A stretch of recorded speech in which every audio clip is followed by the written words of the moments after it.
Olá, meus amigos, tudo bem? Como é que tá vocês? Papo de Boteco, que é Luiz Leão, do seu Lasqueira FC. Estatística ganha jogo? Vai começar uma nova rodada do Campeonato Brasileiro, a 14ª. Rodada que vai ter algumas definições na parte de cima da tabela de maneira momentânea e também na parte de baixo da tabela de maneira em que os times estão ficando a cada dia que passa mais embaixo e a reação fica a cada dia que passa mais tardia. Então, nesse jogo que eu vou falar agora, se for pela estatística, se estatística realmente ganha jogo, existe um grande e imenso favorito para essa partida. E talvez a pontuação que tem hoje não justifique isso. Vamos falar de Vasco e Botafogo, Vasco com mãe de campo, jogando em São Januário no clássico da amizade, como é conhecido o clássico Vasco e Botafogo. Difícil para mim, torcedor do Fluminense, falar desses dois rivais, tanto Vasco e Botafogo ou vice-versa. Mas tem que ser neutro, tem que falar aqui. Eu tenho que passar para você uma grande sinceridade, isso eu estou utilizando em todos os vídeos que eu estou fazendo. São as duas SAFs hoje no Rio de Janeiro dos quatro grandes. Uma que ainda está no percurso de ser um sucesso, que é o Textor junto com o Botafogo, e a outra é aquele desequilíbrio total que teve de maneira administrativa, que foi a 777 no Vasco da Gama. Ninguém sabe até hoje, a maioria dos torcedores do Vasco não sabe até hoje como foi adquirido essa SAF através da 777.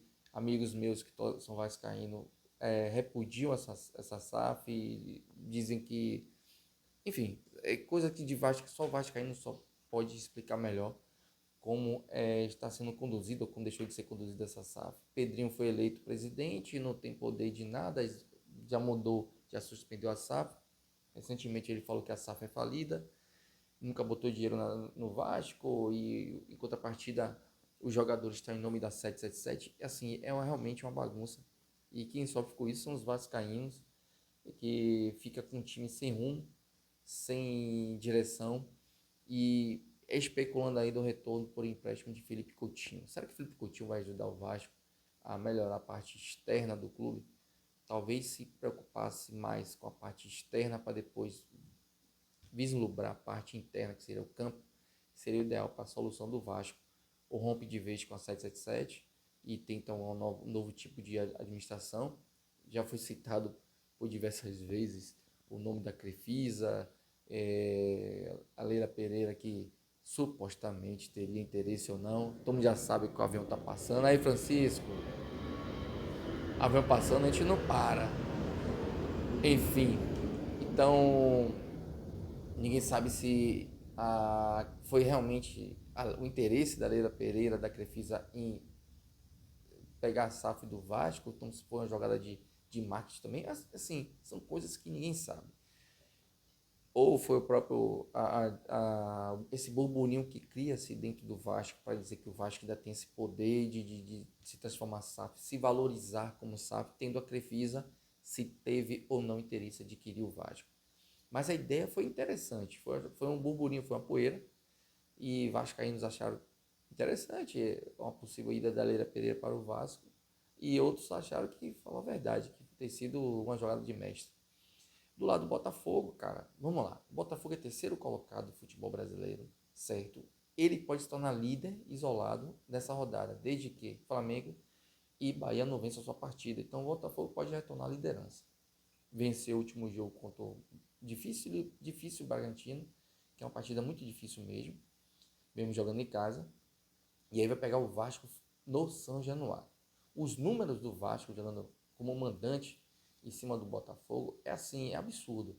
São 17 vitórias para o Vasco e 5 vitórias para o Botafogo. Então uma diferença assim absurda a favor do Vasco. Os últimos jogos entre Vasco e Botafogo, o Vasco ainda tem muita vantagem em cima do Botafogo pelo Campeonato Brasileiro. Então, mesmo que o Vasco não tenha um equilíbrio atual que o Botafogo tem ainda na parte financeira e na parte de campo, o Vasco ainda consegue se sobressair em relação ao Botafogo. Eu prefiro um adversário muito difícil para o Botafogo no Rio de Janeiro pelo Brasileiro. O número do Vasco, que hoje é 15º colocado, contradiz todo esse tipo de estatística, mesmo ele sendo favorito. Se eu for falar time por time, organização tática e desempenho no campo, o Botafogo seria favorito para esse jogo. Mas por tratar-se de clássico e sendo São Januário, o Vasco pode ser beneficiado sim pela força da sua torcida, que vai ser um alçapão ali, a torcida vai com certeza apoiar por ser um clássico, vai querer ganhar para se distanciar da zona de rebaixamento e é um jogo muito importante para o Vasco.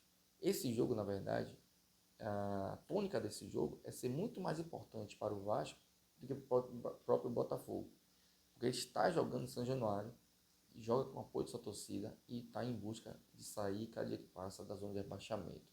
Se o Vasco perde essa partida e o Vitória vence no Atlético Paranaense jogando em casa, o Vasco retorna para a zona de rebaixamento e volta aquela complicação toda, está jogando na zona de rebaixamento.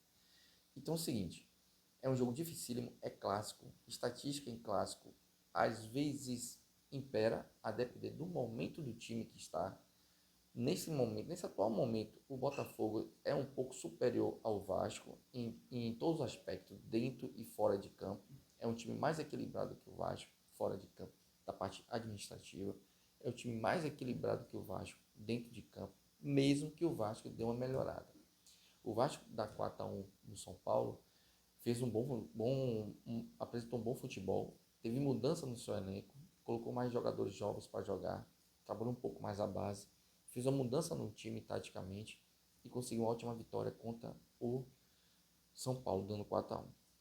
No jogo contra o Bahia, aí que é o jogo da polêmica da expulsão, se foi uma expulsão correta ou não, eu não vou adentrar nesse assunto.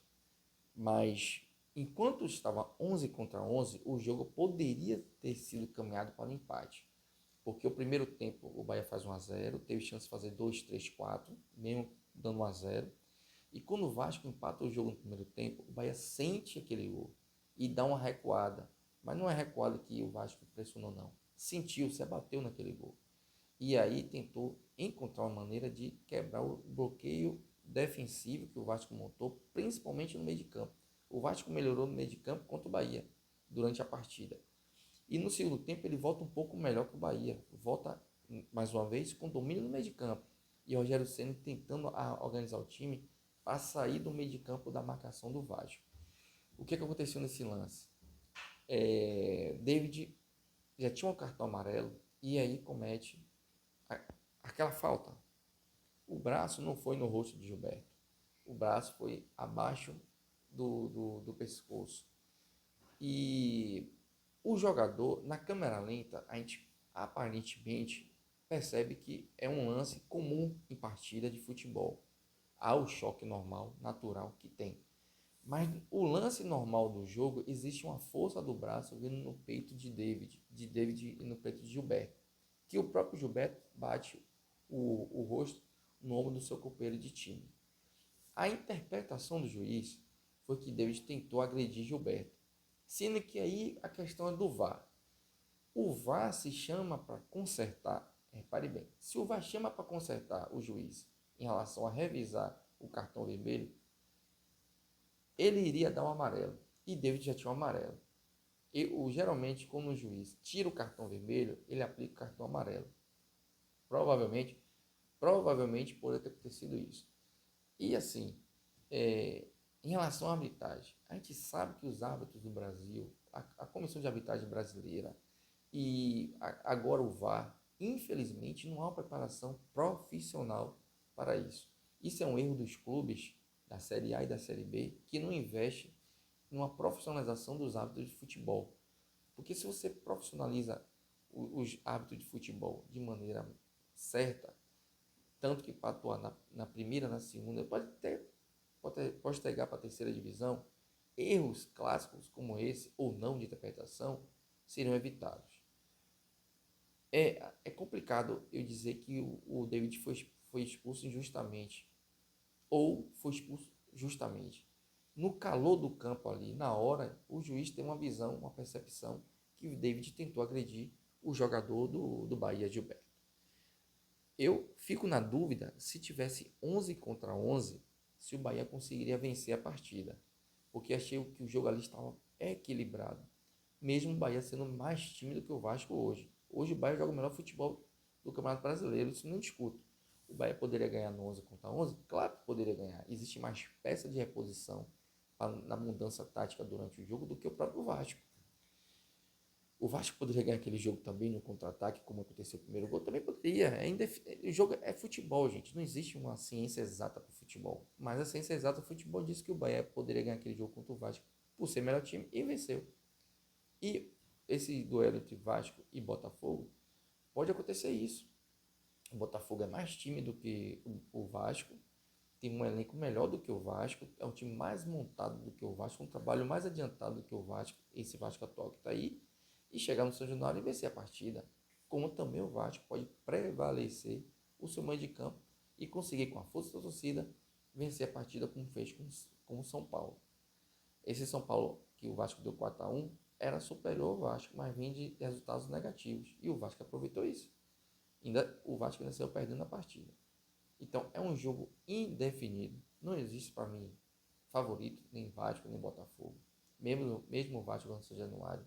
Eu acho que o momento técnico do Botafogo é melhor do que o Vasco.